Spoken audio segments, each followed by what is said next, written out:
Dünyada hazine avcılığı her zaman popüler olmuştur. Bu videoda bugüne kadar izi bulunamamış, hazine avcılarının bile izini bulamadığı kayıp hazineleri inceleyeceğiz. Ahit Sandığı. Ahit Sandığı, Tevrat'ta detaylı olarak tarif edilen 10 emir tabletlerinin saklanması için yapılmış, zamanında Kudüs'teki Süleyman Mabedi içerisinde saklandığına ve içinde 10 emir tabletleri ile çeşitli dini objelerin bulunduğuna inanılan sandıktır.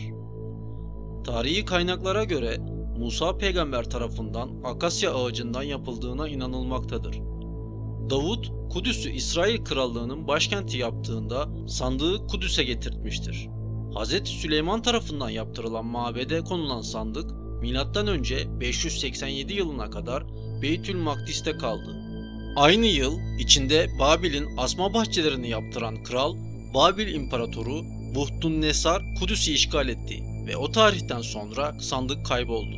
Ahit sandığı M.Ö. 587 yılından bu yana bulunamamıştır. Bununla beraber Yahudiler sandığın ancak Mesih'in gelişinden sonra ortaya çıkacağına inandıklarından sandığı yüzyıllardır aramaktadırlar. Sandığın şu anda nerede olduğu bilinmese de varlığına inananlar çoktur ve sandığın kayboluşuna dair birçok fikir ortaya atılmıştır. Bugün sandığın nerede olduğuna dair de pek çok iddia vardır ve çeşitli kimseler hala sandığı aramaktadırlar. Son olarak yapılan iddia sandığın Musa peygamberin denizden geçerken orada bırakıldığıdır.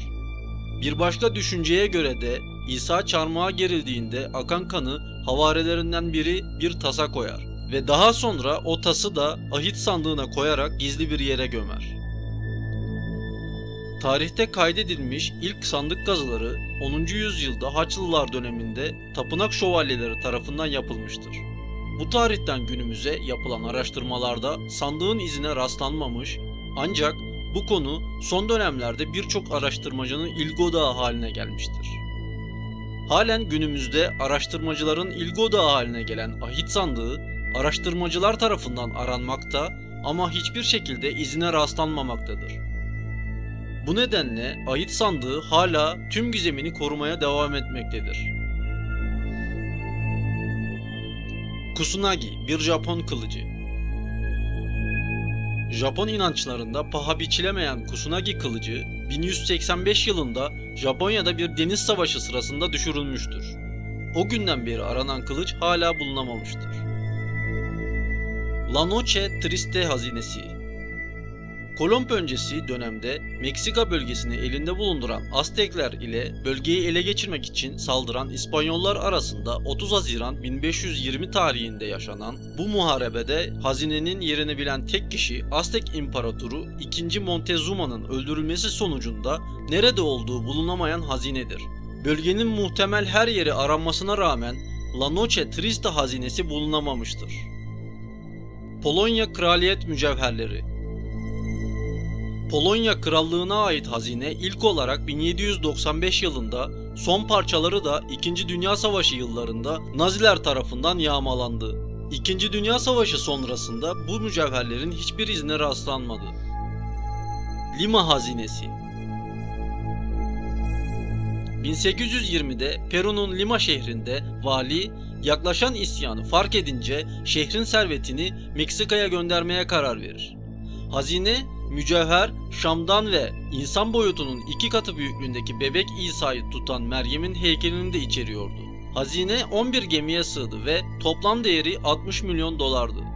Hazineyi Meksika'ya götürecek Kaptan Thompson aslında bir korsandır ve gemideki korumaların boğazlarını keserek hazineyi Kokos adalarına gömer. Thompson ve diğer korsanlar yakalandıktan sonra kurtulabilmek için İspanyollara onları hazineye götüreceklerine söz verirler. Onları Kokos adalarına götürdükten sonra kaçmayı başaran Thompson, arkadaşı ve hazine bir daha asla görülmezler. Konfederasyon Altını. Altın 1865 yılında Amerikan Sivil Savaşı'ndan sonra kaybedildi. Hazinenin nerede olduğu veya kimlerin elinde olduğu tarihin karanlık sayfalarındaki yerini almış durumdadır. Faberge yumurtaları. Gustav Faberge tarafından yapılan ve oğlu Peter Karl Faberge tarafından geliştirilen çok değerli mücevherlerle süslediği ve siparişi veren kişiye özgü tasarladığı Paskalya yumurtalarıdır. Toplam 53 tane oldukları söyleniyor ama bir kısmının nerede olduğu şu an bilinmiyor. Polonya Kraliyet Kutusu. İçinde Polonya kraliyet ailesine ait 73 adet eski özel eşya barındıran kutudur.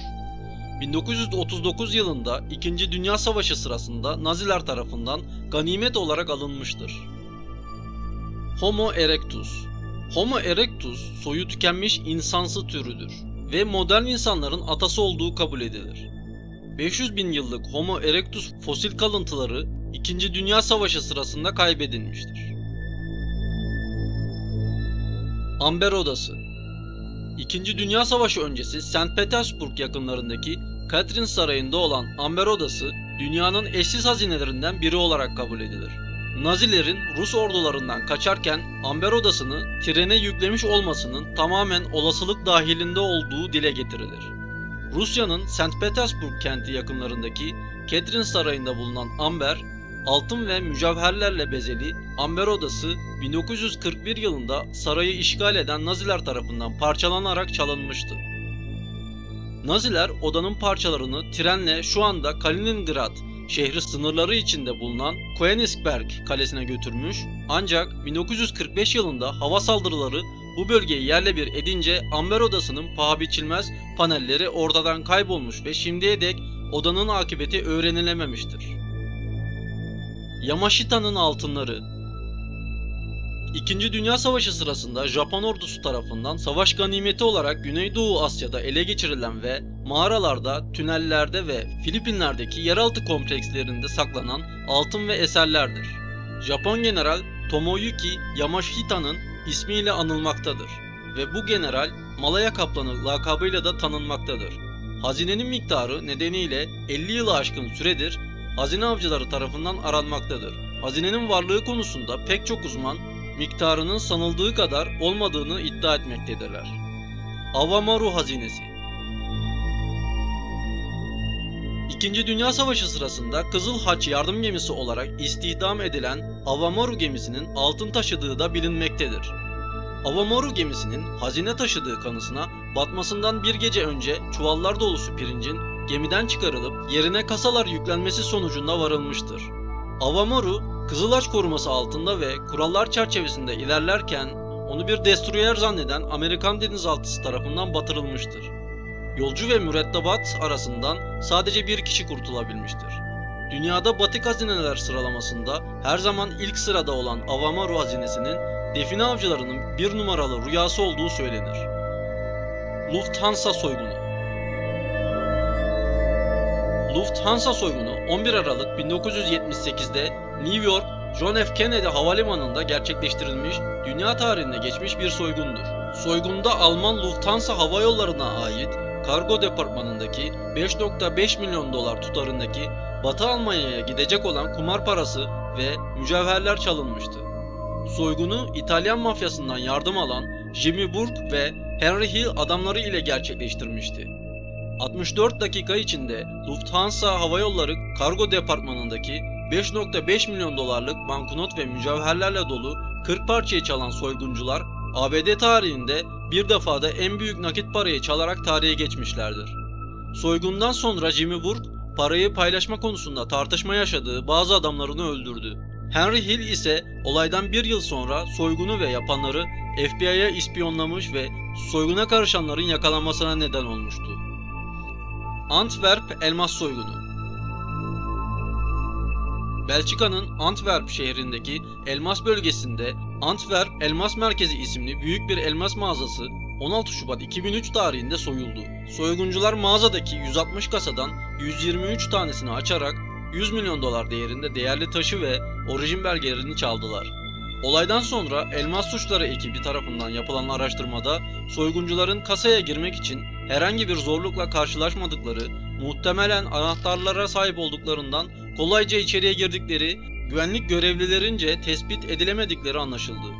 Merkezin kasası dünyanın en güvenli kasa dairelerinden birisi olarak kabul edilmekteydi ve 10 güvenlik tedbiriyle korunuyordu. 1. 99 basamaklı şifreli kilit. 2. Anahtarlı kilit. 3. Darbe dedektörü. 4. kilitli çelik parmaklıklı ilave kapı. 5. Manyetik kapı kontağı. 6. Dış kamera. 7. İç alarmı kapatmak için alarm tuş takımı. 8. Işık sensörü. 9. Dahili kamera. 10. Isı ve hareket dedektörü. Soyguncuların hepsi yakalandı ancak çetenin 5. ve en yaşlı üyesinin kimliği dahi belirlenemedi.